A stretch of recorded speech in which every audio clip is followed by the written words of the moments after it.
जनता की सांसें ओवैसी, जनता की बातें ओवैसी, जनता की मुंह का आवाज़ ओवैसी, जनता की दिल का धड़कन ओवैसी, जनता का जान ओवैसी, जनता का प्राण ओवैसी, ओवैसी ओवैसी ओवैसी ओवैसी ओवैसी ओवैसी ओवैसी। इस वक्त हम मौजूद हैं साहेबपुर कमाल विधानसभा में। आपको मैं पूरे बिहार के अलग अलग जगह पर मैं जाकर के ये दिखा रहा हूँ कि आने वाले वक्त में बिहार में चुनाव है, तो ऐसे में जो बिहार की जनता है उनका क्या रुख है, बिहार की जनता क्या चाहती है? क्या फिर से नीतीश कुमार को मुख्यमंत्री के रूप में देखना चाहती है या बदलाव के मूड में है? तो मैं तमाम जो अलग अलग कम्युनिटी के लोग हैं उनके बीच में जा रहा हूँ। फिलहाल इस वक्त जो है आप जो बैकग्राउंड में लोग खड़े हैं इनको देख करके आपको पता चल ही गया होगा कि हम कहाँ खड़े हैं। इनसे जुड़ेंगे, जानने की कोशिश करेंगे कि सबसे पहला सवाल आपसे ही लेंगे, जानने की कोशिश करेंगे कि किस तरीके से आप देख रहे हैं कि आने वाले वक्त में बिहार में चुनाव है, तो जो बिहार के जो खास करके जो मुस्लिम कम्युनिटी है उनका क्या रुख है? क्या वो नीतीश कुमार को एक्सेप्ट करेंगे या कहीं और जो है इस बार जाने वाले हैं? नहीं, बदलाव चाहिए। अच्छा, कैसा बदलाव चाह रहे हैं? नीतीश कुमार अब नहीं लाइक करते हैं हम लोग। हो गया, बहुत हो गया, 20 साल हो गया, अब नहीं चाहते हैं अब हम। मतलब क्या कमी नजर आ रही है उनके अंदर? बहुत कमी है। बीजेपी में मिल गए जाके, बीजेपी से साठगांठ कर लिया, हम लोग नहीं चाहते। लेकिन बीजेपी के साथ पहली बार थोड़ी है, कई टर्म बीजेपी के साथ में रहे हैं, लेकिन मुसलमानों तो तब भी उनको चाहा है, वोट दिया है। अब नहीं चाहते, अब नहीं होगा, अब बदलाव होगा। तो क्या कैसा बदलाव चाह रहे हैं? अब जो आ जाए, आरजेडी आ जाए। अच्छा, हम लोग आरजेडी को सपोर्ट करेंगे। अच्छा, एमआईएम भी कह रही है यहाँ से चुनाव लड़ेंगे। एमआईएम का नहीं है कुछ, लड़े, कोई बात नहीं, सबका आकर लड़ने का, सब लड़ सकता है, मगर जो आवाम चाहेगी वही न होगा। लेकिन आरजेडी के बारे में ये कहा जाता है कि जो तमाम जो बड़े चेहरे हैं, जो मुस्लिम नाम है, उनको तो साइड कर दिया है। ऐसा कुछ नहीं है, ऐसा कुछ नहीं है, साइड करने से कुछ नहीं। चलिए, क्या इनके ये जो कह रहे हैं सही कह रहे हैं? ये जो बोल रहे हैं ना, आरजेडी बीजेपी है। मतलब पप्पू यादव जब इलेक्शन के लिए खड़ा हुए थे पूर्णिया से, बोले पप्पू यादव को नहीं देना, बीजेपी को दे दो, मगर पप्पू यादव को वोट मत दो। इससे ये पता चलता है कि बीजेपी, और इसका एक और एग्जांपल दे सकते हैं कि अगर ये चाहती सेकुलर, जो दिखाता है कि हम सेकुलर है ढोंग, तो ये जब सहनी को ले सकता है, 2% 1% को साथ में ले सकता है, एआईएम को क्यों नहीं? इसमें जवाब मैं देना चाहूँगा। ये ढकोसलाबाजी है। और मुसलमानों का जो एकदम आवाज़ उठाने वाला कोई लीडर है वाकई में पूरे हिंदुस्तान लेवल पे, वो ओवैसी साहब है। देखिए, ये कह रहे हैं कि सहनी साहब जो है 2% वाले हैं। ये हैदराबाद की पार्टी है, 1926 में इनके फोर फादर ने इसका गठन किया, एमआईएम नाम था, आज ये एआईएमआईएम हो गया। सवाल ये उठता है कि गोसा महल इनके लोकसभा क्षेत्र में पड़ता है, वहाँ पर मुसलमानों की आबादी 80,000 है, लेकिन वो राजा भैया को, टी राजा को वॉकओवर देते हैं। क्यों देते हैं?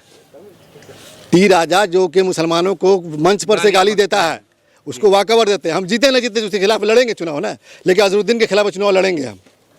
तो ऐसे लोग कौन किसके एजेंट हैं, कौन बीजेपी है, ये मैं कहना नहीं चाहता हूँ। समझने वालों के लिए इशारा काफ़ी होता है और समझदार के लिए इशारा काफ़ी। जी, आप अब बताइए, आप जवाब दीजिए। अरे ये जो बोल रहे हैं, देखिए हर जगह एक टी राजा पे उन्होंने जो बात कही है कि जहाँ पे मतलब वहाँ पे एक तरीके से उनके लिए एक मैदान खाली कर दिया जाता है कि किसी तरीके से टी राजा जीत जाए, ये आरोप है एमआईएम के ऊपर। ये पहले भी लगे हैं और लगाते रहेंगे लगाने वाला, मगर जो अभी तक जो देखे होंगे सड़क से लेके सदन तक जो आवाज़ उठाएं, वो ओवैसी साहब एक अगर दिखा रहे हैं, तो ना जाने टी राजा को भी क्या क्या सुनने को मिला और जवाब मिला। भले राजनीतिक इलेक्शन में नहीं लड़े, और यहाँ भी बहुत सारे सीट हैं जहाँ पे नहीं लड़ते हैं, कुछ रणनीति होता वो नहीं लड़े, मगर इसका ये मतलब नहीं कि बीजेपी का बी टीम है। और बीजेपी का बी टीम तो वाकई में ये है, क्योंकि एक सीट जिसके पास नहीं है, जिसका एक कैपेसिटी कुछ भी नहीं है, उसको तो लेके ढोर है, मगर जो दिल में बसे हैं मुसलमानों का, हर मुसलमान के दिल में बसे हैं, क्योंकि हर आवाज़ उठाते हैं, वो देख रहे हैं, आए दिन देख रहे हैं, उनका स्टेटमेंट देख रहे हैं, हर चीज़ के लिए खड़ा रहते हैं, वो ओवैसी ही रहते हैं, मगर उनको नहीं लिया जा रहा है। क्यों? क्योंकि उनको लीडरशिप बनाना नहीं है, उनको लीडरशिप पैदा नहीं करना। और ये जहाँ जहाँ एमआईएम चुनाव लड़ती है वहाँ से तो जो है बीजेपी को फायदा होता है। इसी के सबूत के आधार पे ये कहा जाता है कि ये बीजेपी की बी टीम है। देखिए, ये जो बोल रहे हैं ये सरासर इल्ज़ाम है। उससे तो जो कांग्रेस को दिया जितना सीट, वो तो सीट नहीं ला पाया भाई, ये तो लाया भी और उसको भी छीन लिया। आरजेडी वाले 4 सीट ले लिया, उसको बरगला के वो अपना ईमान बेच दिया, अपनी मर्जी से आए हैं ना। इस पर ही मैं कहना चाहूँगा, सवाल एक चीज उठता है, समझने वाली बात है, हम सब लोग समझदार लोग हैं। मैं इस बात का एग्जाम्पल देना चाहूँगा, जब कोई आदमी कहीं पर जाता है तो वो हर आदमी राजनीति में फ़ायदा नुकसान देखता है, फ़ायदा देख के जाता है।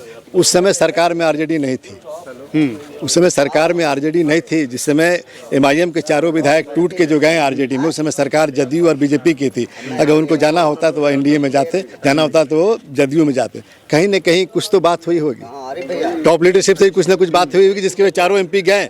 मैं खुलना नहीं चाहता हूँ, क्या वजह हो सकती है मैं बोलिएगा तो खुल के बता सकता हूँ, क्योंकि इससे बहुत कुछ बेनकाब होता है। इन बातों को ना बोला जाए तो बेहतर है। अब रहा सवाल कि इनका जो कहना है कि बी टीम ए टीम है, हमारा सीधा साफ कहना है, देखिए लेना किसी को बुराई किसी में नहीं है कि एमआईएम हमारे साथ आ जाए, बुराई नहीं इसमें है। लेकिन जो वास्तु स्थिति है, क्वेश्चन एक ही है। आप तेलंगाना में 107 सीट विधानसभा का है, आप वहाँ से 50 पे भी लड़के दिखाइए, आगे आइए हम आपको देंगे। आप वहाँ पे 9 सीट पे लड़ते हैं चुनाव, 7 जीतते हैं आप। लेकिन बिहार में आप 100 सीट बिहार में भी ये कहा जा रहा है कि अगर एमआईएम 5 सीट तो पहले जीती थी, अगर 5 और जीत ले, 10 जीत ले, 10 सीट से क्या सरकार बन जाएगी? अरे देख लिए थे पीछे जो बनी है, गठबंधन की सरकार बनी है, जान रहे। अगर उस समय अगर कुछ सीट और ले आते तो समझिए किंग मेकर का भूमिका निभाते। ठीक, ये छोड़िए 1 सीट 2 सीट नहीं, सीट वो हो जो अगर 1000 हिजरा पैदा हो तो 1000 शब्द का थोड़ा, हाँ, 1000 कोई नामर्द रहे, कहने का मतलब तो उससे कुछ नहीं होता। एक मर्द रहता तो वो दहाड़ता है, वो आवाज़ उठाता है, वो गरीब मजलूम का आवाज़ बन के वो हर समय, पाकिस्तान हो चाहे वो चीन हो, सबको जवाब देने वाला ओवैसी, सारा चीज़ करने वाला ओवैसी, हर चीज़ अच्छा।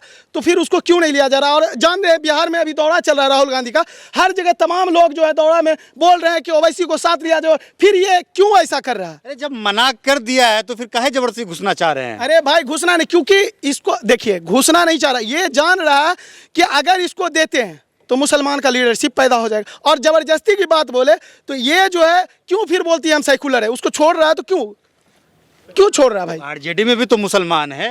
आरजेडी में मुसलमान नाम मात्र का है, नाम मात्र का है, बहुत कम। जिसकी जितनी भागीदारी उतना हिस्सेदारी दे दे हम चुप हो जाएंगे। दीजिए। इनका कहना है कि अरे 18% मुसलमान है ना, हाँ 18%, 243 सीट में 18% कितना होता है? 44 सीट होता है ना।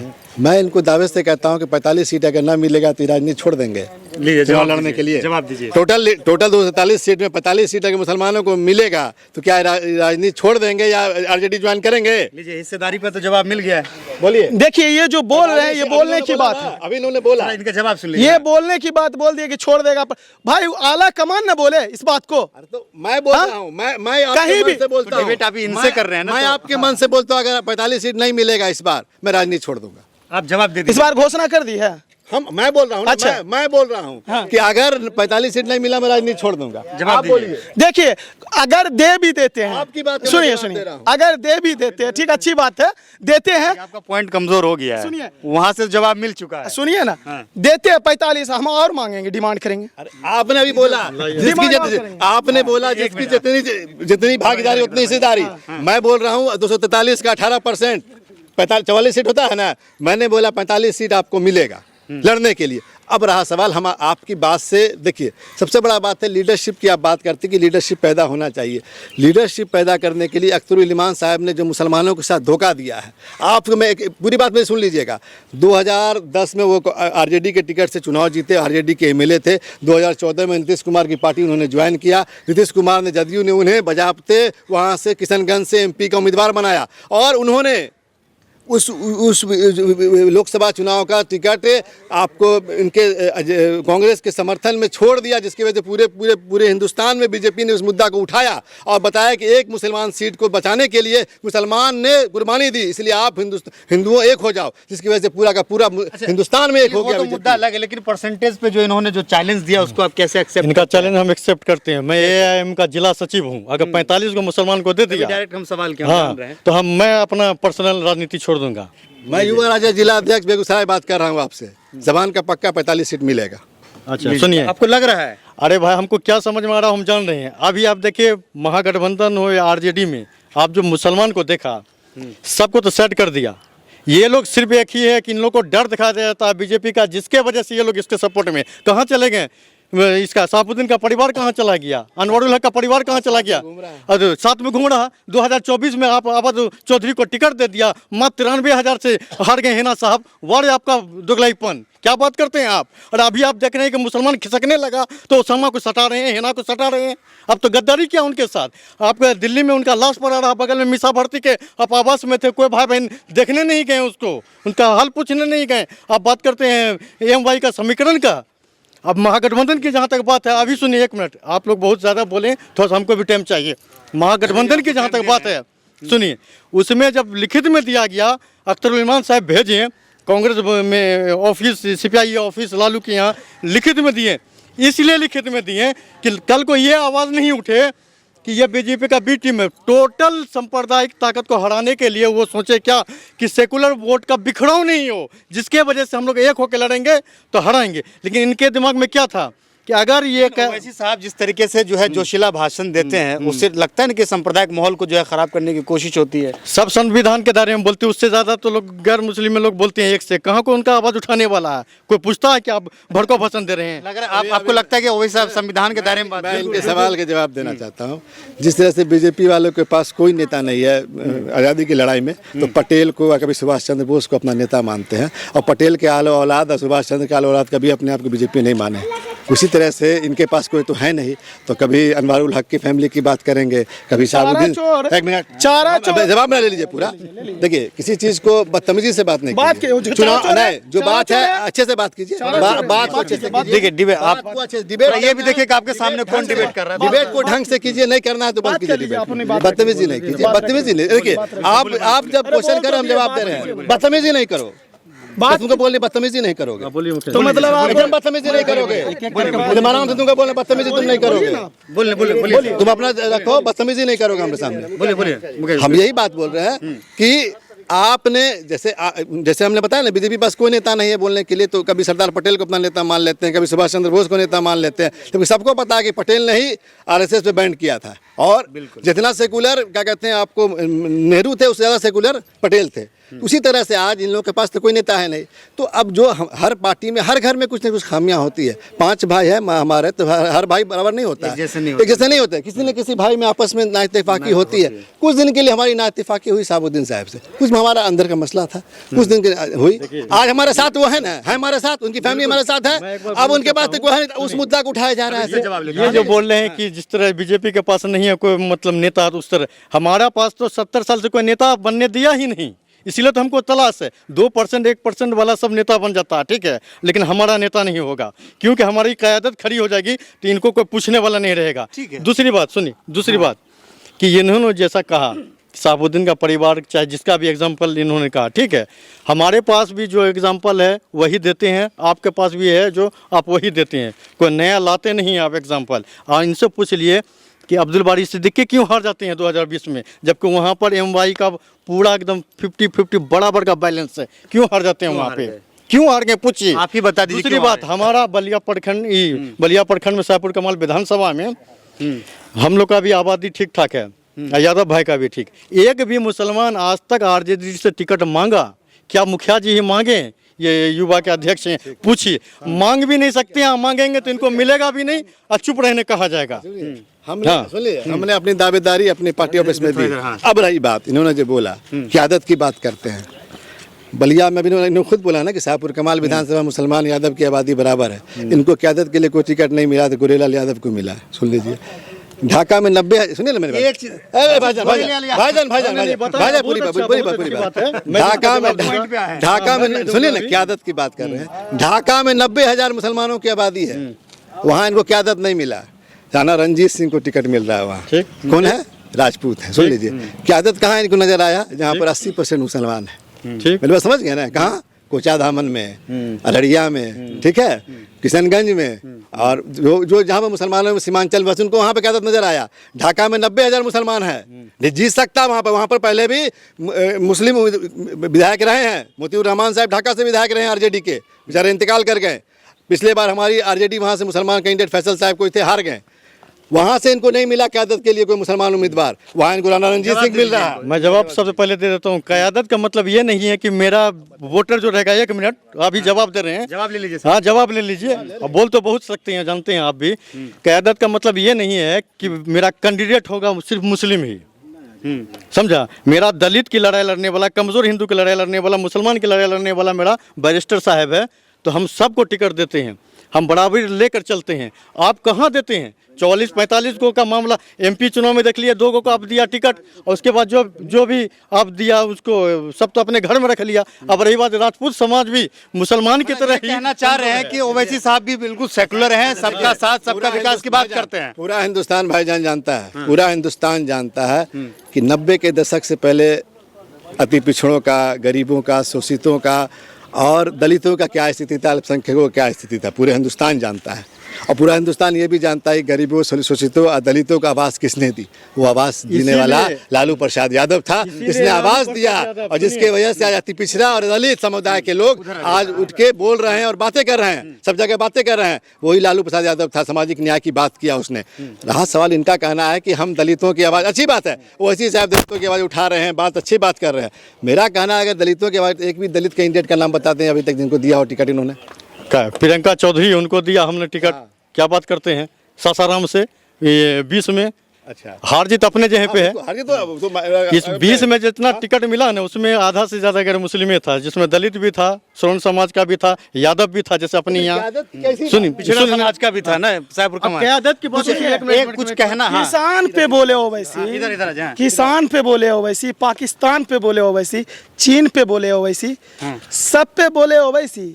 और नेतागिरी खरी करे नम्मी फेल और चारा चोर का बेटा। ऐसा अब नहीं होगा, अब नहीं होगा। चलेंगे बैरिस्टर साहब के पीछे चलेंगे, जो देश की आवाज़ उठाती है, जो हमारी आवाज़ उठाती है, हमारे पहलवान की आवाज़ उठाती है, किसान की आवाज़, NRC CA पे आवाज़ उठाती है, जो सब चीज़ पे आवाज़ उठाए, जो सही रास्ता दिखाए, उसके पीछे चलेंगे बस। तो अभी जो चाहे NRC की बात करें, चाहे वक्फ पे बात को, तो RJD में भी आवाज़ उठाया है।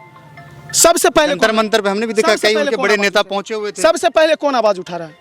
कौन सबसे पहले उठाया? ये तो हमको भी दबे मुंह बात करते सबसे हैं। बड़ी बात दबे मुंह बात करते हैं। सदन में आप एक मनोज झा का भाषण आपने सुना, सदन में संजय सिंह का भाषण सुना आपने, सिर्फ ओवैसी साहब भी दहाड़ते हैं सदन में। उनकी दहाड़ सुनाई नहीं देती आपको क्या? उनकी दहाड़ दहाड़ने का तरीका होता है ना। देखिए, बात करने का 2 लहजा है। एक मुस्तहसन साहब ने बात किया, एक बात ये की, फर्क समझिए। इनका तर्क जो था, तर्क था, लग रहा था कि तर्क से बात करते थे। मनोज झा हुए और ये ओवैसी हुए। फर्क ये समझना होगा आपको कि देखिए, चिल्लाने से नहीं कुछ होता है, चिल्लाने से भाईजान कुछ नहीं होता है, तर्क से बात होता है, तार्किक स्थिति से बात होता है। सवाल है पाकिस्तान पे बात करते हैं अगर ये आज एक आम हिंदू से, देखिए वजह सुनिए, आज एक आम हिंदू जिसको मतलब नहीं है किसी चीज से, किसी चीज से मतलब नहीं है, उस आम हिंदू से आप बात कर लीजिए जाके, ओवैसी को बोलेगा कट्टर है।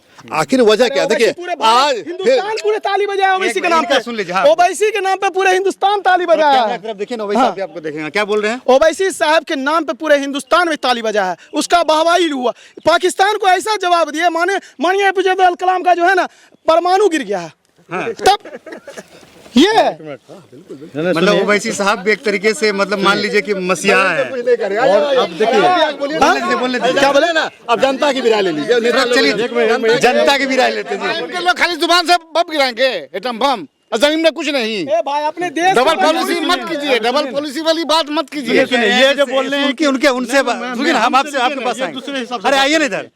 मतलब वो चाचा ये कह रहे हैं कि सिर्फ MIM वाले जो जवान से जो है हमला कर रहे हैं, परमाणु बम कर रहे हैं। आज देखिए, आपको लोकल मैटर बताते हैं, सुनिए, आपको लोकल मैटर बताते हैं। जब पचबीर में रेप हुआ, सुनिए, जब पचबीर में रेप हुआ, कोई बोलने वाला नहीं था। अख्तर इमाम साहब सदन में बोले, क्या बोलेंगे ये लोग? खामोश, मुंह दबे मुंह। अब रही बात कि ये जो बोले जमीन पे बम, तो ये क्या RJD के तरह या JDU के तरह इन लोगों ने हमको 50 को MP या 100 को MLA दे दिया है, जिसके जितनी कैपेसिटी। हाँ, पूछिए उसको, क्या मुसलमान ने दिया है? क्या मुसलमान ने 50 को MP या 100 को MLA दिया है क्या ओवैसी साहब को, जो उनको उनसे लीजिएगा?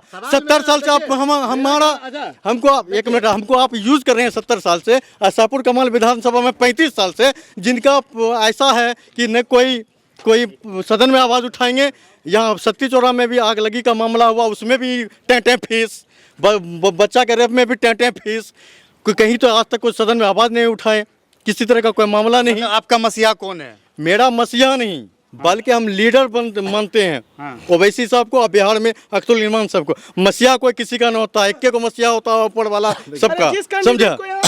इन्होंने जो बोल रहे हैं आवाज़ नहीं उठाते हैं, सदन में आवाज़ नहीं उठाते। देखिए बात समझिए, सदन में आवाज़ उठाने से मसला किसी का हल नहीं होता है। हम लोग भी हम मुखिया 10 साल से हम मुखिया 10 साल से हम देख रहे हैं क्या होता है आज के डेट में, सदन में क्या हो रहा है आप भी देख रहे हैं, हम भी देख रहे हैं सदन में किस तरह का आज गरिमा क्या उत्पन्न हो गया। काम से मतलब होता है, जो भी रेप पीड़िता हो, जो भी अभी कस्बा वाला मसला हुआ, जो भी चीज़ें हुआ, हम लोगों ने देखा, हम लोगों ने वहाँ पर रह के सब कुछ किया।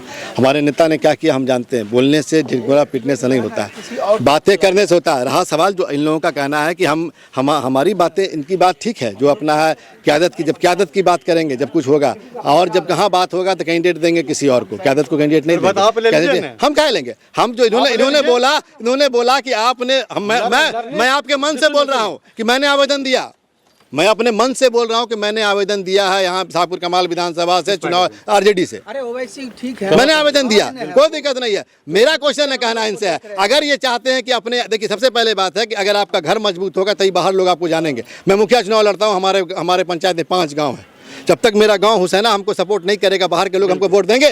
तो मेरा कहना आपसे है कि ओवैसी साहब का घर ठीक है, हिंदुस्तान पूरा घर मेरा है, लेकिन कहीं ना कहीं भी नेटिव पैलेस मेरा है। नेटिव पैलेस उनका तेलंगाना है, हैदराबाद है, जहां पर वहां से अगर वो 50 सीट से लड़िए, पूरा मुसलमान आपके साथ है, हम भी यहाँ से 50 सीट पे लड़के दिखाएंगे आपको। इनका जवाब, हाँ इनका जवाब सुनिए। गुजरात से आके दिल्ली में लड़ सकता है, दिल्ली वाला आके बिहार में लड़ सकता है, वो बाहरी नहीं हुआ।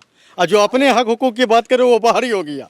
जो ये इनसे पूछिए, आके दिल्ली में लड़ रहा है वो 70 सीट पे दिल्ली में लड़ा, गुजरात में गया। आप भी तेलंगाना के 50 सीट पे लड़िए, 70 का 70 हार गए। हाँ, हम 70 का 70 हारेंगे, मौजूद है, मंजूर है। हम कहते हैं बीएसपी क्यों लड़ती है हर जगह, अपने आप को बड़ी पार्टी बनने के लिए लड़ती है। हर पार्टी जीतने की चुनाव नहीं लड़ता है। आपके अंदर इख्तियार अगर पैदा करना चाहते हैं तो आप सिर्फ तेलंगाना के 9 सीट पे क्यों लड़ते हैं, 107 सीट में 50 सीट पे लड़िए।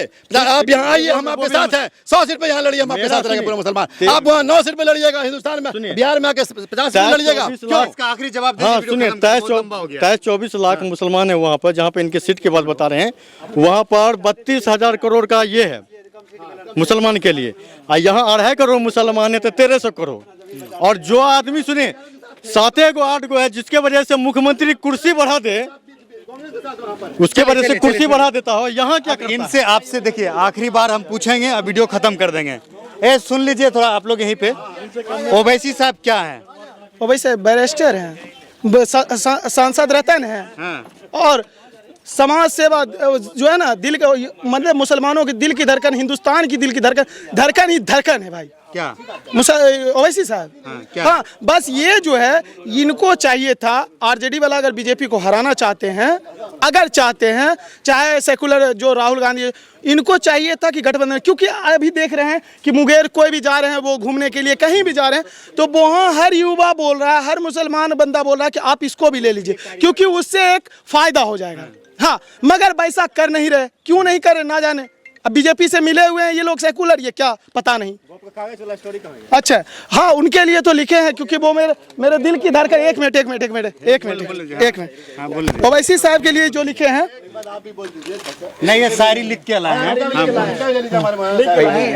देखिए हमारे कहने का मतलब ये है, हम सारी बोलने दीजिए, सारी लिख के लाए, हमको बताए थे पहले ही कि सारी लिख। देखिए मैं कभी कभी कुछ लिखता हूँ तो आपके चैनल से मैं बता दूं कि मैं सच बोलिए तो मैं ओवैसी साहब से बहुत प्यार करता हूँ। इसलिए करता हूँ कि वो मेरे देश की आवाज़ को उठाते हैं, और ऐसा उठाते हैं कि उनका जलवा ही कुछ अलग होता है। बैरिस्टर भी है, तो चारा चोर का बेटा गठबंधन में मत लो ओवैसी को, चारा चोर का बेटा गठबंधन में मत लो ओवैसी को।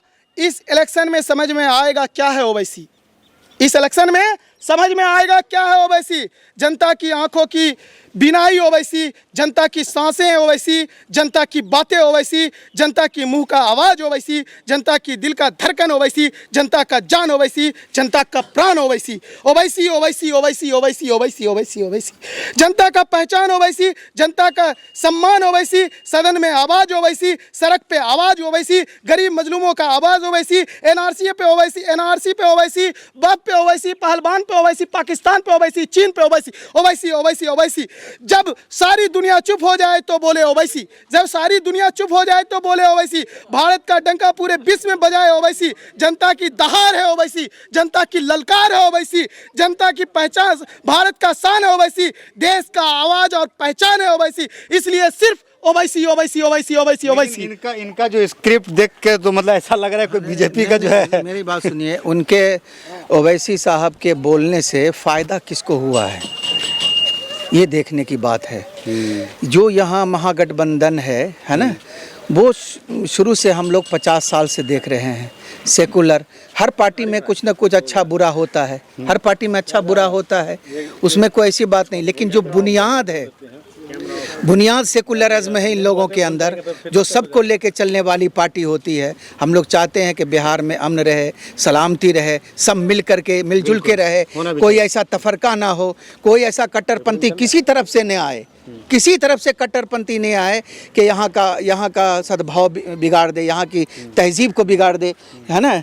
ऐसा हम नहीं चाहते हैं, बल्कि ऐसा चाहते हैं कि जिन्होंने सबको देश में अमन कायम रहे। साहब चाहते हैं, मेरे कहने का मतलब क्या है ना, हम हिंदू चाहते हैं ना मुसलमान चाहते हैं, हम ये चाहते हैं अमन चाहते हैं। हिंदू मुसलमान मत बनाइए। इस बार बिहार के अंदर इनकलाबी चुनाव होगा, इनकलाबी चुनाव होगा। जो अमन को पसंद करे, जो भाईचारा को पसंद करे,